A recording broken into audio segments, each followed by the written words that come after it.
জারুল আঁকতে চাইলে কিন্তু বা জারুলে সেলাই করতে চাইলে এই প্যাটার্নে কিন্তু আপনারা সেলাই করে জারুল বানাতে পারেন।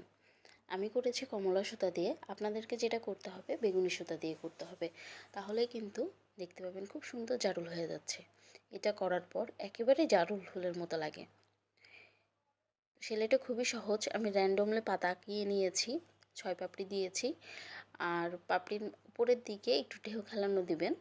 এটা ডিপেন্ড করে আপনার উপরে, ইচ্ছে মতো দিবেন। আমার শেষের দিকে যখন ছবি দিব দেখবেন যে এক একটা পাতা কিন্তু এক এক রকম হয়েছে, মানে ফুলের পাপড়ি এক একটা এক এক রকম করেছি, আমি একই রকম করিনি।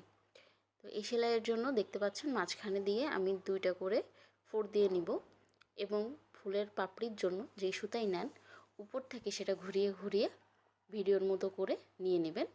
এবং নিচে যখন এই যে আমি 2টা সুতা দিয়ে রেখেছিলাম, তো এটার মধ্যে এভাবে করে লক করে করে আপনার শীটটা তৈরি করব আমরা।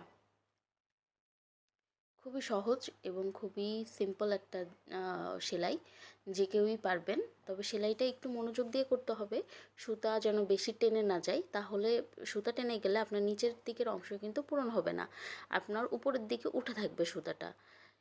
এই যে মাঝখানে আমি টেনে দিব এবং এইভাবেই পরবর্তী পাপড়িও আমি করে ফেলবো, পাপড়ির ভিতরে শির আমি করে ফেলবো। থ্যাংক ইউ সবাইকে, ভালো থাকবেন।